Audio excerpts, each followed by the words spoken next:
So something I've been thinking about or feeling into, or both, is this concept of mindfulness and how it relates to appreciation or gratitude.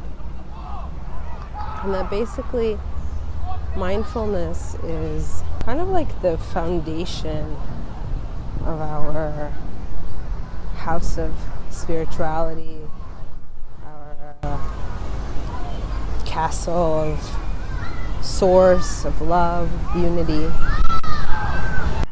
So mindfulness is the basic presence of being with what is, accepting life as it is in the moment, being present. And the funny thing is that this is our natural state. Our natural state is mindfulness. But through cultural conditioning, through the course of our lives, we've learned to turn away from it. We've learned to trust more in mental constructs that exist outside of us as well as inside us. And we've kind of given our power away. Not kind of, we really have given our power away to the system, to the matrix, because we've come to believe that it is what's outside that's real, that what we see with our eyes and what we think with our minds, that's what's real. And part of the awakening process, a big part of the awakening or ascension process, just depending on what you want to call it, is this recognition, this realization of your own sovereignty, of your own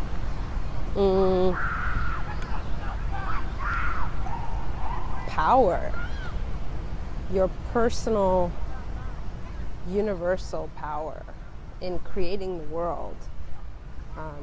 There's so much talk about law of attraction, and of course now there's teachings that are called beyond the law of attraction and all kinds of stuff like that, which is great. You know, I definitely welcome more and more spiritual conversation.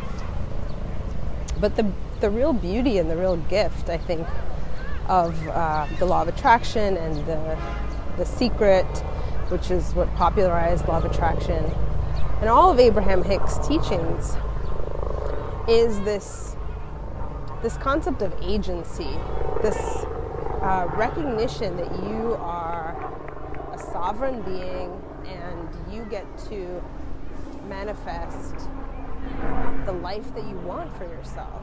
I mean, quite literally, you are standing in the very epicenter of choice for yourself. You can choose to walk forward, you could choose to walk right, you could choose to walk left, you can choose to sit, you could choose to lie down, right? And of course, the mind will create all kinds of shoulds and buts. Like, I should do this and I would do that, but I can't, you know. But that's just the mind, and it's actually healthy to have those thoughts. And a big part of mindfulness is becoming aware of those thoughts. So instead of being controlled by those thoughts in your mind, you are actually recognizing and realizing, oh, here's what I'm thinking, here's the thought that's arising for me right now. And then you again are in that epicenter of choice, because you can say to yourself, hey self, is this a useful thought? Is this a pleasant thought? Is this a thought that feels good in the belly, in the heart, in the womb, in the testicles if you're male? Is this a thought that feels good in the body? And the body is an excellent barometer for us. If you are ever in doubt about whether a thought is intrinsically yours, whether a thought is coming from source, whether a thought is really serving you, you can always check with your body. And I'm not even talking about muscle testing, which is a whole other topic, but you could just feel into the body and how the thought lands. Like if you have a thought of judgment, maybe you're judging another woman's body, for example, and you're like, oh, she looks like she's out of shape or whatever. Is that a thought that feels good to think? Is that a thought that feels aligned for you? We can get a lot of clarity by asking those questions. And of course, there's no right or wrong answer here, you know, whether that thought is aligned or not aligned for you. Everyone is unique and has their own experience. But the practice of mindfulness, and it is a practice, it is something that we have to remind ourselves to do, right?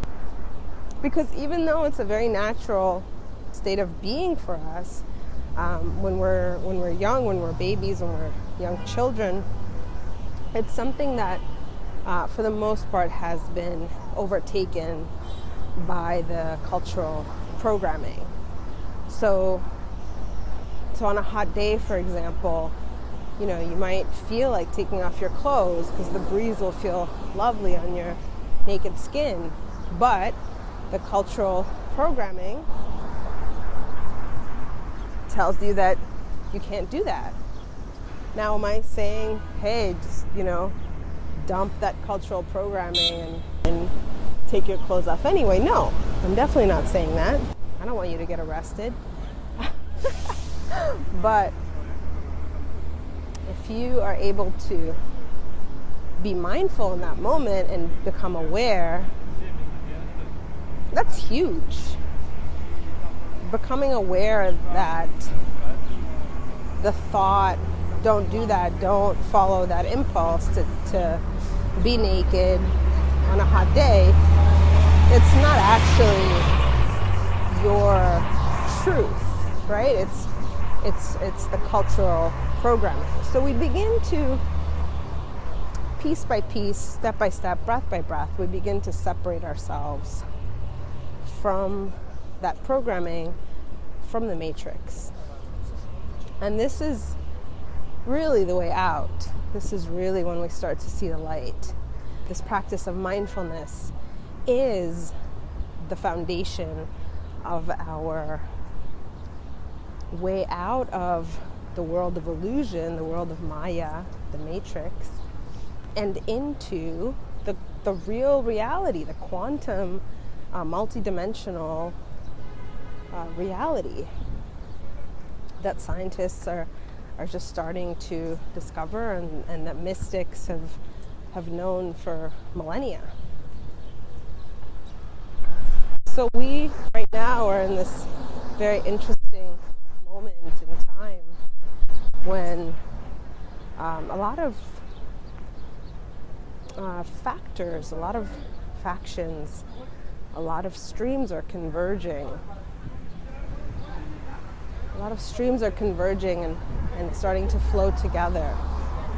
There's been so many masters who've walked the earth and spoken words of truth and wisdom and love.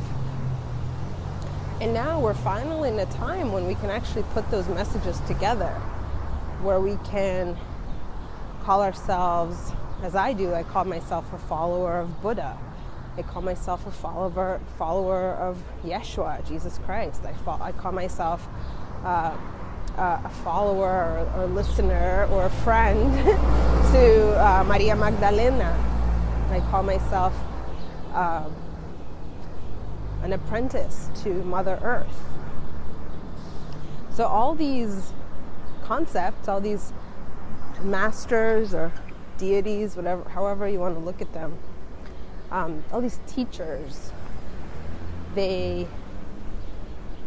whether you believe that they were real or whether they're just concepts, it really doesn't matter in this framework that I'm sharing. So all these teachings, shall we say, they're now converging, and we have this incredible overflow of truth, of wisdom, of these glorious teachings and knowings that are coming from the outside. But the thing with all these teachings is that they have to be checked. They have to be checked against the heart. Each one of us has this tool, this very valuable tool, our heart. Each one of us has a heart, and each truth can be placed into the cauldron of the heart to check whether it's aligned for you or not. As humans, each and every one of us has this ability, has this tool, and the foundation of this practice is mindfulness. The connection between mindfulness and appreciation. So if you've studied law of attraction, if you've listened to Abraham Hicks, they talk a lot about the feeling of appreciation, and some people call it gratitude. I think it's semantics. Which word you use, if you're a linguist, we can discuss it further. But more focusing on the feeling rather than the word. That feeling of appreciation, gratitude, that feeling good, right? Just feeling good in your life. So the connection between that and mindfulness is fairly obvious. I'm sure it's fairly obvious to you, but I just want to point out the obvious, that without mindfulness, that feeling of appreciation or gratitude, that feeling of satisfaction with your life, what good is it, right? What good is that feeling of, even that feeling of joy, like going even beyond appreciation and gratitude, but into a higher frequency of joy and ecstasy? Without mindfulness, how much is it really worth? And there's many studies now on something called positive psychology that are teaching us to focus our attention on those beautiful moments and kind of anchor in those feelings of joy, happiness, bliss, physically. So anchoring that in. And the way to do that, the number one way to do that is mindfulness. When we're mindful of the body and how it feels, then we recognize those moments when we're feeling good, and we're kind of putting a little pin there, like dropping a pin in Google Maps, so we can always come back. We can always come back to that frequency. And that's how we start to vibrate on a higher frequency as a baseline. And this is a big part of my work, is guiding people, spiritual seekers such as myself, to lift and elevate their baseline frequency. So yeah, mindfulness and appreciation going hand in hand.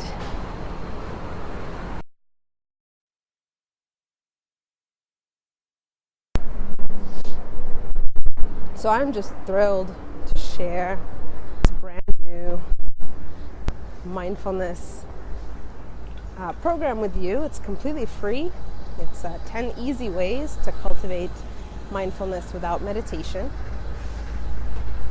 And just to clarify, poo-pooing meditation, not by a long shot. I teach meditation. I love meditation. But when I'm sharing here these tools, this is for folks who have struggled with their meditation practice into their daily life.